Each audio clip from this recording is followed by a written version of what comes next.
வணக்கம். முரளி தமிழ் கவிதை யூடியூப் சேனலுக்கு உங்களை வரவேற்கிறோம்.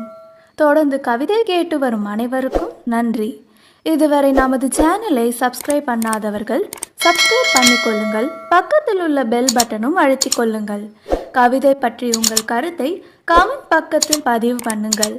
பிடிச்சிருந்தா லைக் பண்ணுங்க, ஷேர் பண்ணுங்க. வாருங்கள், கவிஞரின் குரலில் இன்றைய கவிதை மழையில் நனைவோம். வணக்கம். தொடர்ந்து எனது கவிதை கேட்டு வரும் அனைவருக்கும் நன்றி. இன்றைய நம் காணொளியில் ஒரு நாள் தன் காதலியை சந்திக்க முடியாத ஒரு காதலன் பாடுவது போல் இன்றைய கவிதை. பாருங்கள், கவிதைக்கு செல்வோம். ஒரு நாள் ஒரே நாள் உன்னை நான் பார்க்கவில்லை, 1000 நாளாய் எனக்கு நகர்ந்ததே. ஒரு நாள் ஒரே நாள் உன்னை நான் பார்க்கவில்லை, 1000 நாளாய் எனக்கு நகர்ந்ததே.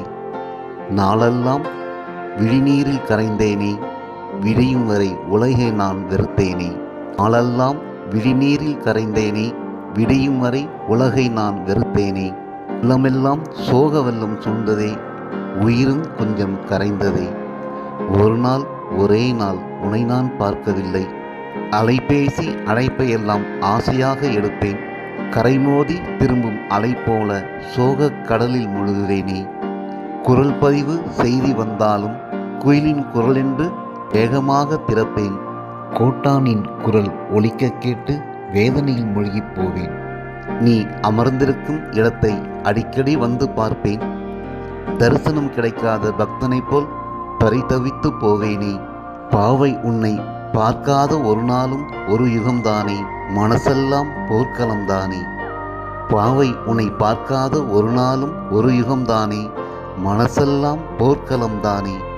ஒரு நாள் ஒரே நாள் உன்னை நான் பார்க்கவில்லை, மதிமுகம் காணாமல் மணித்துளியிலும் உயிர் துளி கரையும். கிளிப்பேச்சு கேட்காமல் மொழி பேச்சு மறந்து போகும்.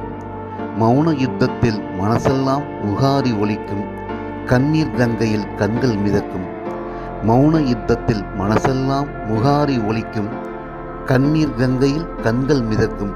பூமுகம் காணாத நாட்கள் இனி பூக்க வேண்டாமே, கிளிப்பேச்சு கேட்காத கிழமைகள் இனி வேண்டாமே. ஒரு நாள் ஒரே நாள் உன்னை நான் பார்க்கவில்லை, 1000 நாளாய் எனக்கு நகர்ந்ததே. விழி உடைத்து பாய்ந்த நீரில் உயிர் துளி கரைந்ததே, விழி உடைத்து பாய்ந்த நீரில் உயிர் துளி கரைந்ததே. நன்றி. இந்த கவிதை உங்களுக்கு பிடித்திருந்தால் உங்கள் கருத்துக்களை கமெண்ட் பக்கத்தில் பதிவு செய்யுங்கள். மீண்டும் வேறு கவிதையுடன் உங்களை சந்திக்கிறேன். நன்றி, வணக்கம்.